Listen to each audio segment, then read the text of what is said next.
amigos queridos, voltamos nós com o nosso programa, podcast Joana de Ângeles. E hoje, o nosso podcast é número 10, Jesus e Inimigos.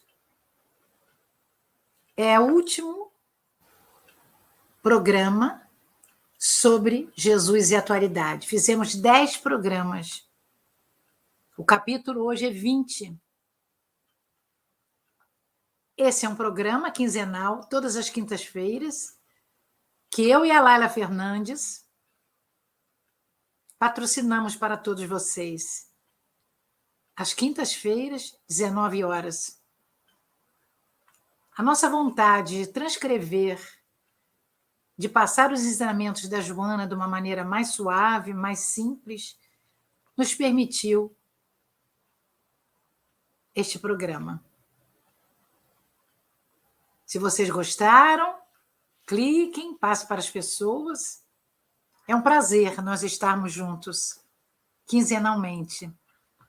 Hoje, dia 31 de agosto, findamos o mês. No mês de setembro, nós já faremos O Homem Integral, uma outra obra da série psicológica da Joana. Mas nós escolhemos algumas frases de Jesus e Inimigos, do capítulo 9, e a Joana vai dizendo para nós: o progresso tecnológico, favorecendo o conforto, implacavelmente nivela os homens em uma só faixa, produzindo um tipo de igualdade desumanizadora que o consumismo estabelece como logro social relevante. Há modelos para todos os nivelamentos de indivíduos com injustificável desprezo pela sua identidade humana. Os inimigos mais cruéis, todavia, permanecem no imo das próprias criaturas, que os vitalizam com orgulho e egoísmo e o disfarce da acomodação social aparente. Jesus soube identificá-los como jamais alguém logrou fazê-lo em tal profundidade. Levava cada um a auscultar-se e adentrar-se, a fim de extirpar as matrizes do mal em desenvolvimento. Logo depois, estimulava-os ao crescimento pessoal, desarticulando os mecanismos mentais e sociais que conspiravam para a decadência geral, para a queda do nível cultural e emocional que deve construir a base da sociedade. Nós vimos que a Joana fala do progresso tecnológico. Mas, meus amigos, se não houvesse progresso tecnológico, nós não estaríamos aqui. Terceiro milênio, século XXI, 2023. Cada um se utiliza dessa tecnologia, da web, como bem lhe aprouver. Mas nós estamos tentando utilizá-la da melhor maneira possível.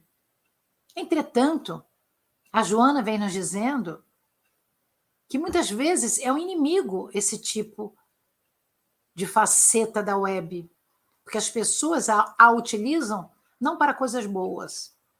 E ela vem nos dizendo que os inimigos mais cruéis, entretanto, estão junto de nós, é que trazemos de outras reencarnações.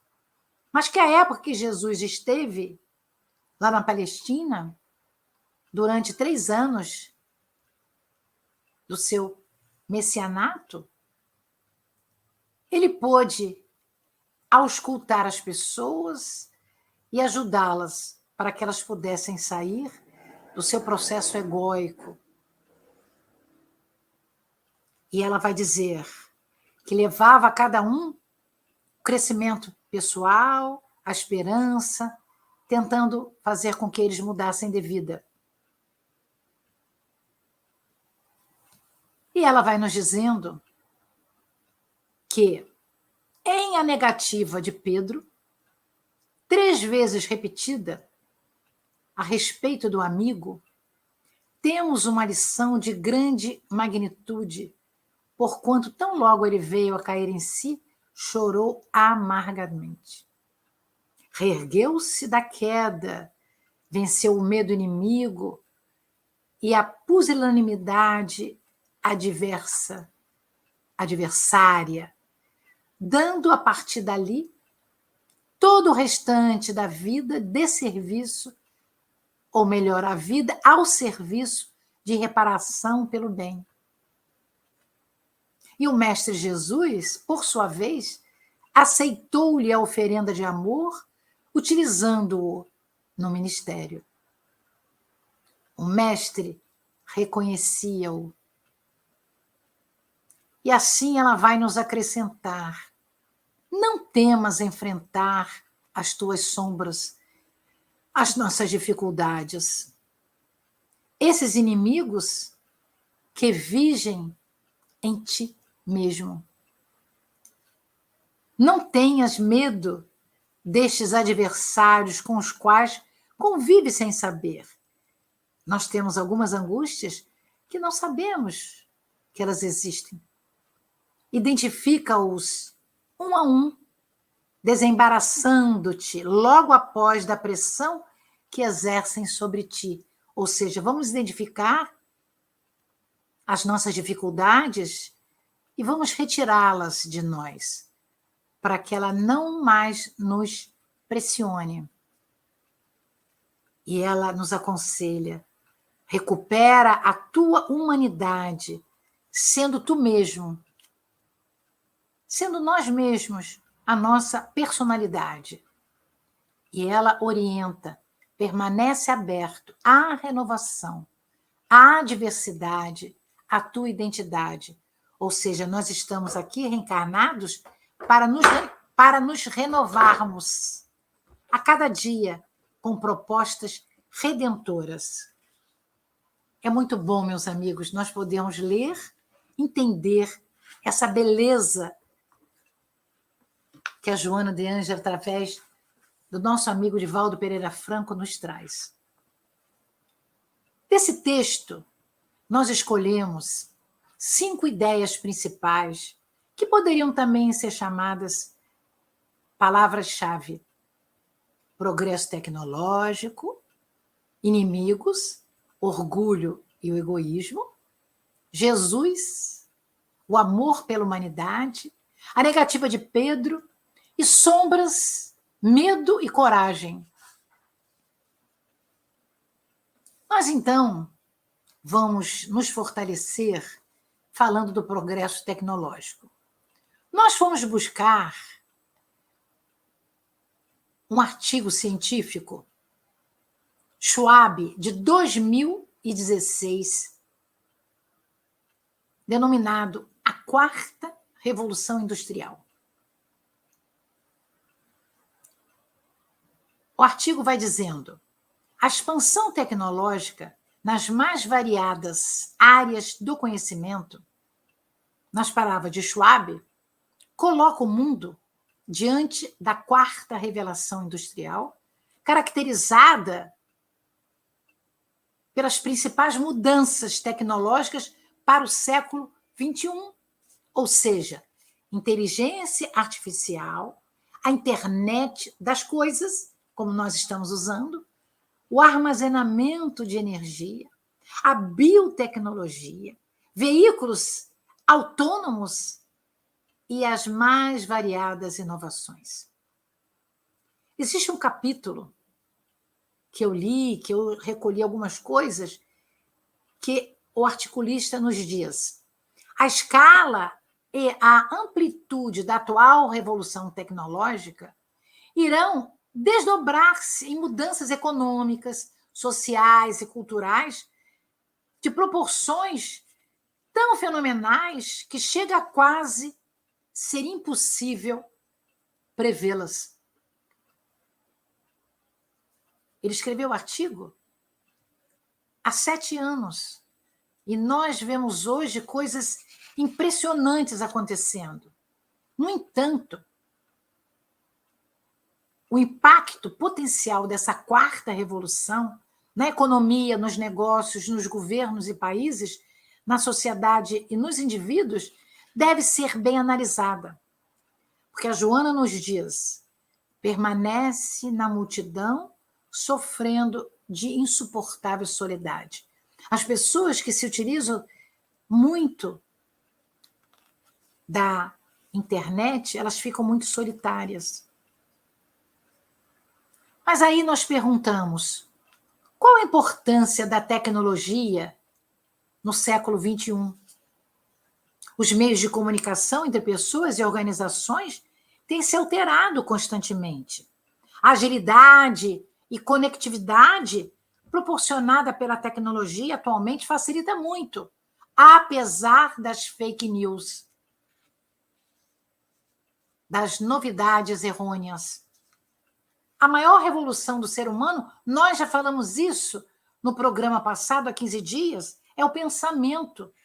Porque a partir dele pode-se disseminar ideias e mudar atitudes. Então, o pensamento humano é que está promovendo essa área tecnológica.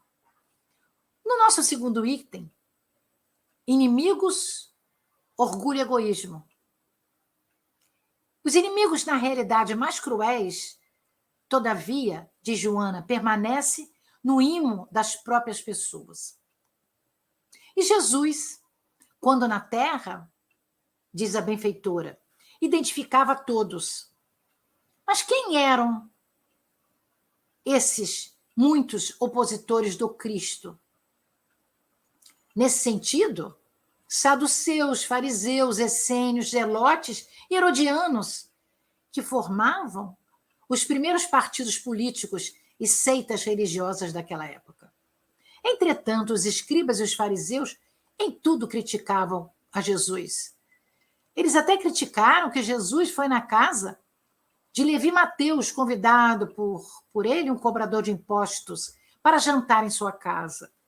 Eles criticaram achando que aquele homem de má vida, porque eles achavam que os cobradores de impostos tiravam um pouco para os seus bolsos. E eles não eram dignos de receberem Jesus em sua casa. Mas também os fariseus reclamavam que Jesus e os discípulos trabalhavam no dia de sábado. E tem uma das parábolas que conta que eles estavam colhendo espigas e as comendo. E Jesus usou desse fato para dar exemplos a ele. Porque Jesus disse: nós guardamos a lei de Moisés. Mas como não deixar que se coma e que se pegue espigas para alimentação no sábado? O nosso terceiro item é um item muito interessante, tratando-se do amor de Jesus pela humanidade. Até hoje, ele nos vê e ajuda todos, em especial nas curas das nossas doenças. Segundo o nosso codificador Allan Kardec, no Evangelho segundo o Espiritismo, há uma grande quantidade de doenças que são da alma. Muitas delas trazemos das outras reencarnações.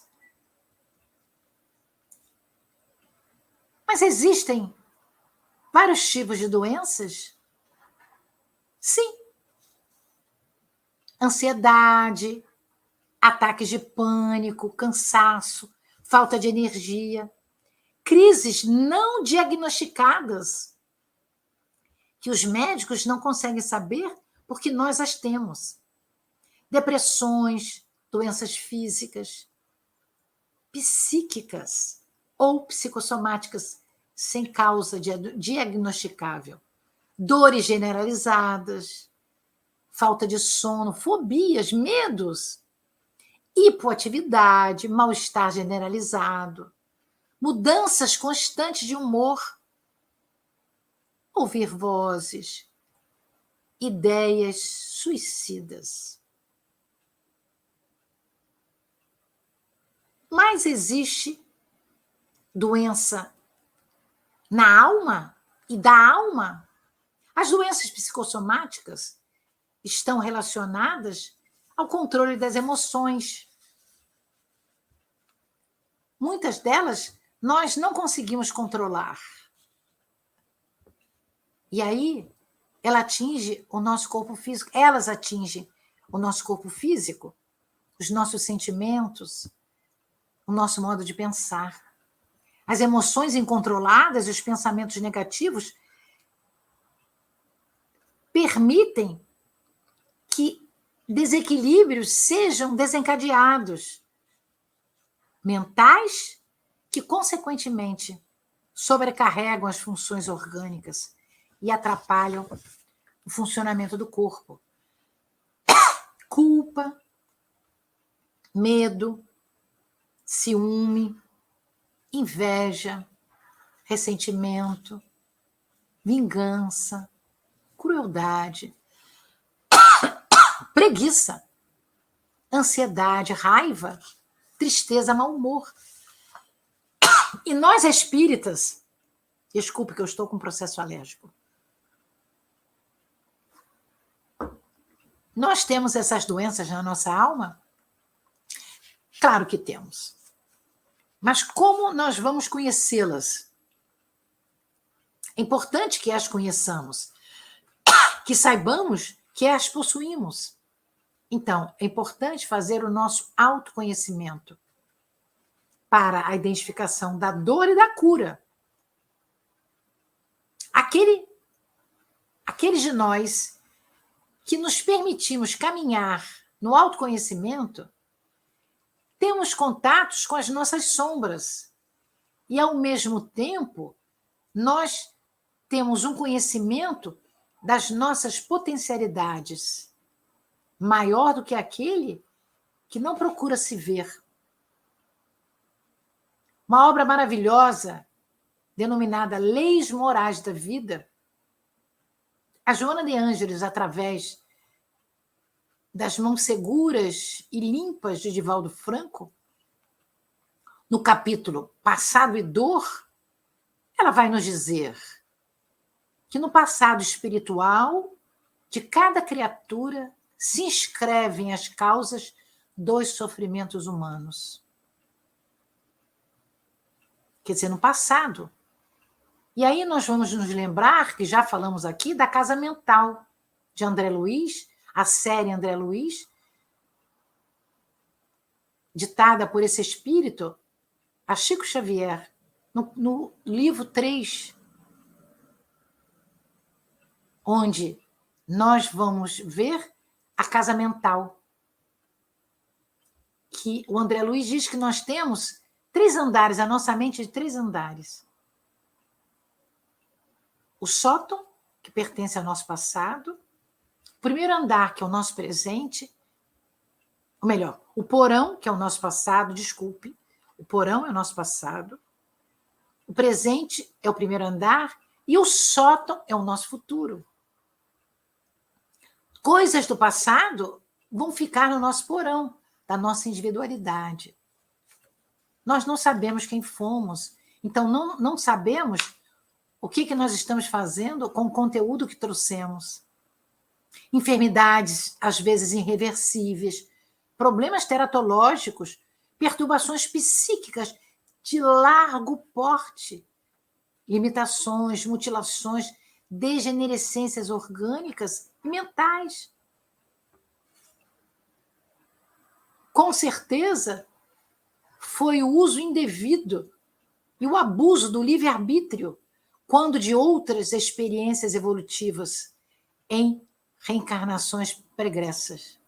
E é das leis divinas que ninguém possa abusar impunemente dos tesouros inalienáveis de que usufrui na condição de ser inteligente. Nós evoluímos do princípio inteligente. Hoje nós somos espíritos. Nós somos os seres inteligentes do universo. E nós vamos trazer hoje um autor também muito digno, José Carlos de Luca. Ele tem um livro maravilhoso, O Médico Jesus.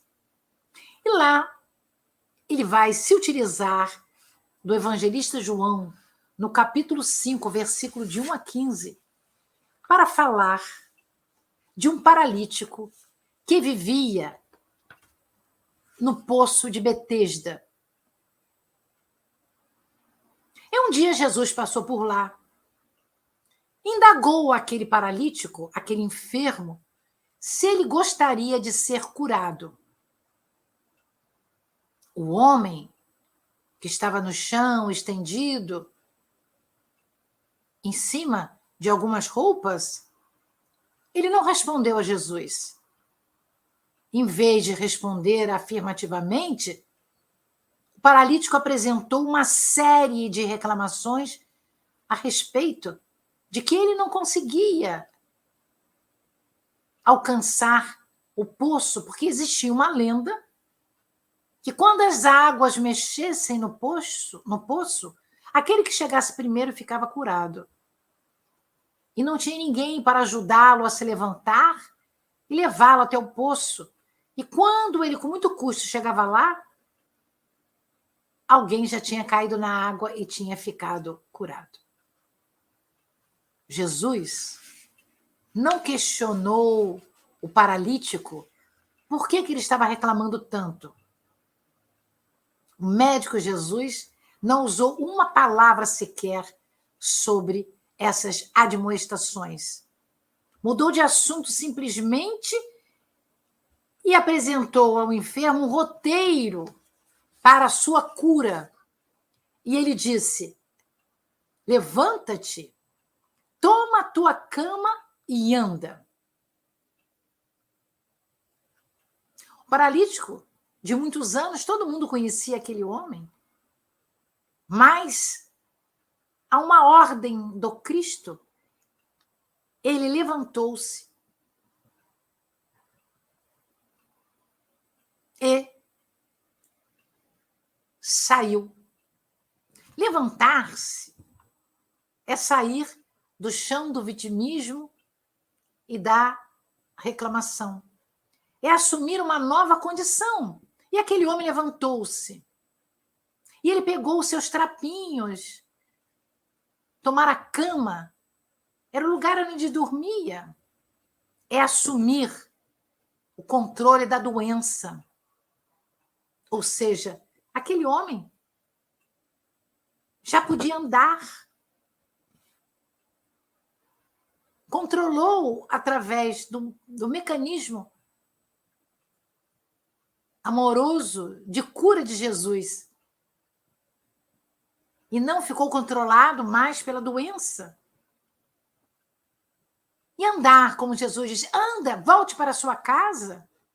Ou seja, assuma a sua identidade, porque os paralíticos, os leprosos, os doentes, eles não pertenciam mais à família, eles não podiam mais ir à sinagoga nem ao templo de Jerusalém.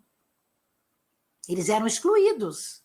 O governo romano não deixava que eles pertencessem mais à civilização.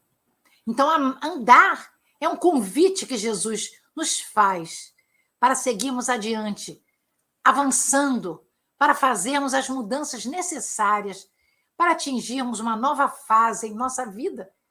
Como falou para aquele paralítico. Doença gosta de cama, gosta de sofá, gosta de ociosidade. E aquele homem ficou curado. Pela ajuda do Cristo, pelo magnetismo do Cristo, Espírito crístico, puro. E o quarto item que nós gostaríamos de trazer é a negativa de Pedro. A negativa de Pedro é a rejeição verbal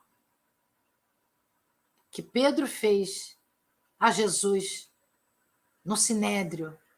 É descrita por Mateus, Marcos, Lucas e João. Os 4 evangelistas falam disto.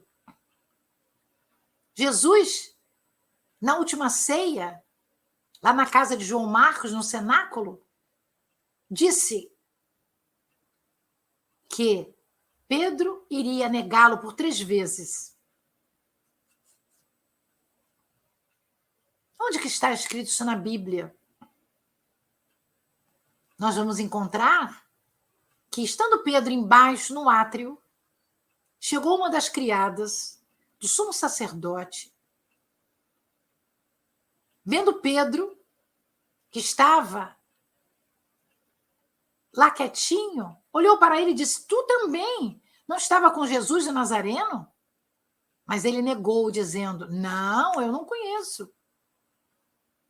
Quem traz isso é o evangelista Mateus, no versículo 26.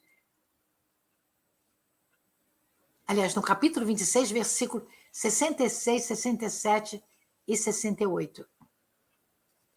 O apóstolo Pedro era conhecido como Simão Pedro. Foi um dos 12 discípulos do Cristo. Era um pescador de profissão, mas Jesus chamou-o para segui-lo e tornar-se pescador de homens. De acordo com Mateus, Pedro ainda tinha algumas dificuldades. E Jesus disse para ele: em verdade te digo que esta noite, antes de cantar o galo, 3 vezes me negarás. E Pedro disse: não, Senhor. E todos os discípulos disseram não. Naquela noite, Jesus foi preso, porque Judas o beijou. Ele foi preso porque fez um acordo lá com o governo romano.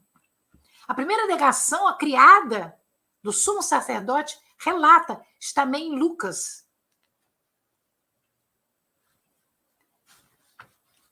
E na segunda negação, a mesma criada, também relatada por Marcos, vendo-o, tornou a dizer os outros que ali estavam: é ele é um deles. Mas Pedro continuou negando. E pela terceira vez, agora para diversas pessoas, e a mais enfática, pois acaba praguejando e jurando em falso, está em Mateus, capítulo 26, versículos 73 e 75. E Mateus vai dizer mais ou menos assim: logo depois se aproximaram de Pedro os que ali estavam e disseram-lhe: também tu és certamente um deles, pois até a tua fala o releva. Então Pedro começou a praguejar e jurar: não conheço este homem. Mas após esta derradeira negação, Jesus, que estava lá em cima, olhou, e aquele olhar se encontrou, o olhar de Jesus com o olhar de Pedro. E Pedro se lembrou da profecia. E de acordo com Lucas, capítulo 22, versículo 60, 62, Lucas vai dizendo: logo, estando ele a falar, cantou o galo. Virando-se, o Senhor olhou para Pedro. Pedro lembrou-se da palavra do Mestre. Hoje, disse Jesus, antes de cantar o galo, 3 vezes me negarás.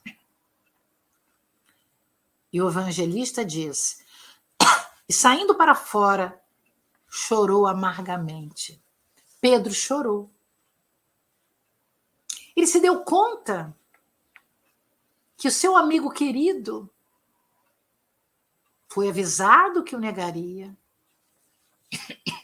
e ele o negou.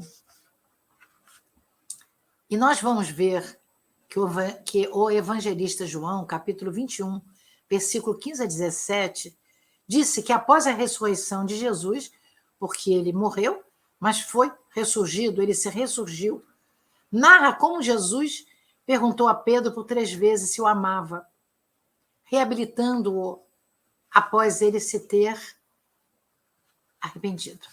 Nós vamos trazer também uma outra obra lindíssima da nossa querida amiga Denise Lino. Um homem demasiadamente humano, a transformação moral de Pedro. Essa obra é de 2020.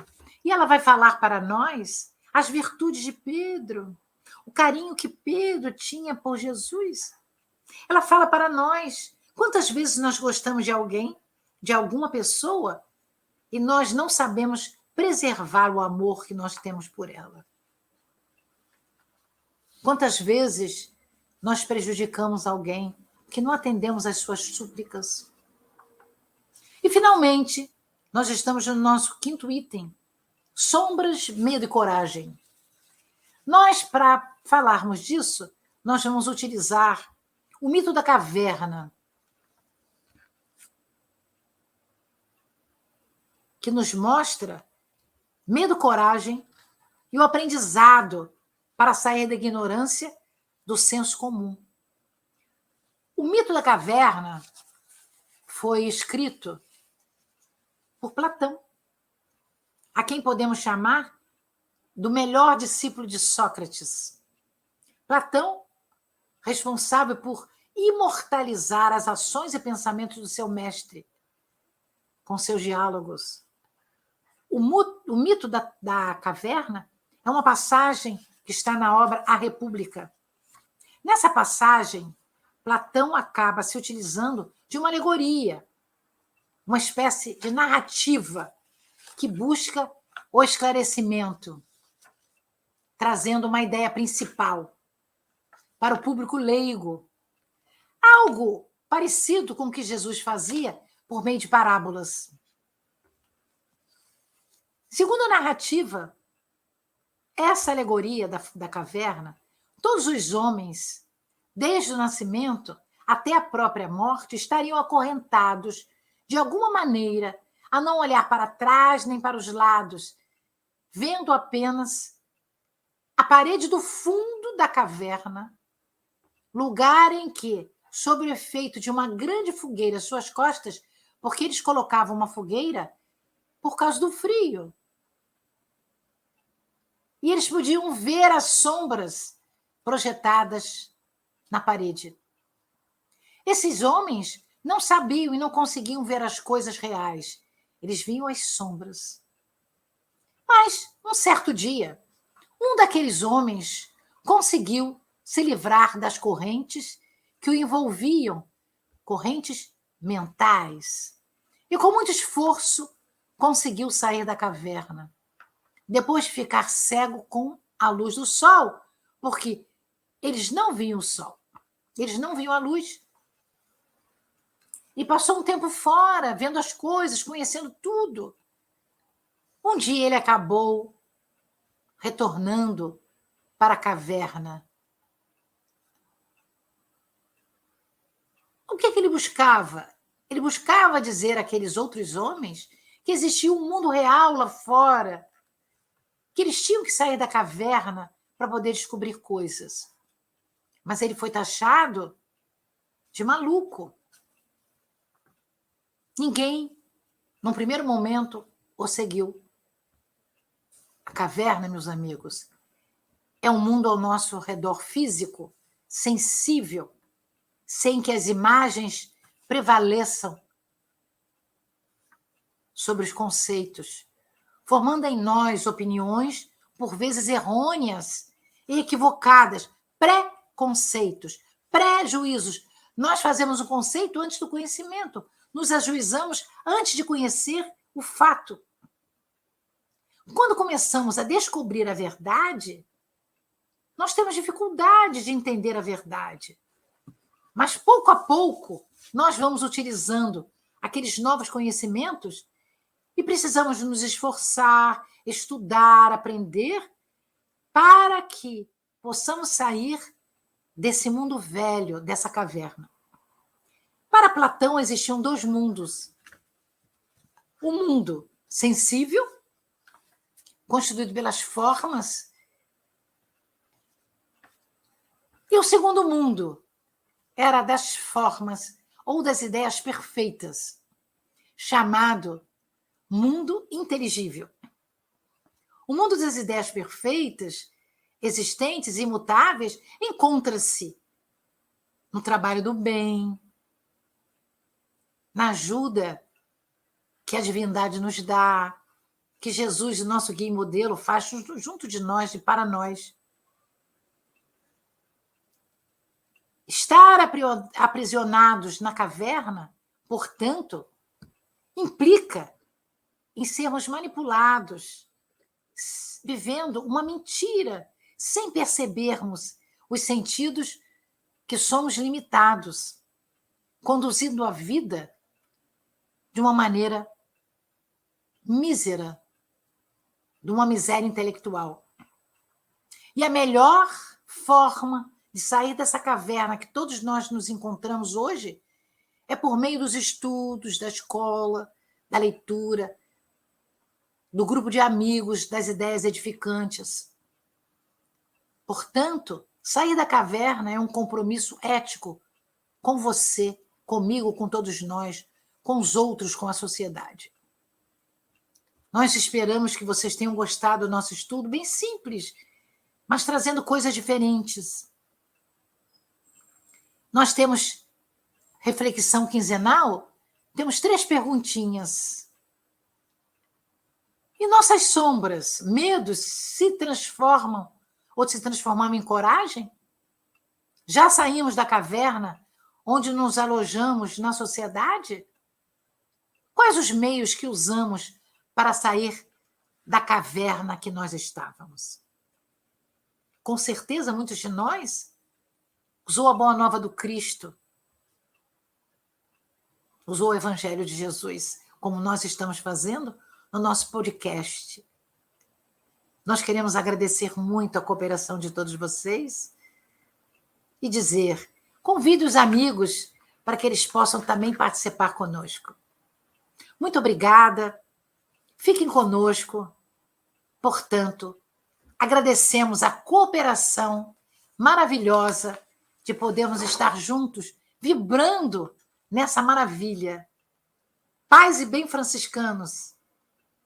Até setembro, no mês que vem.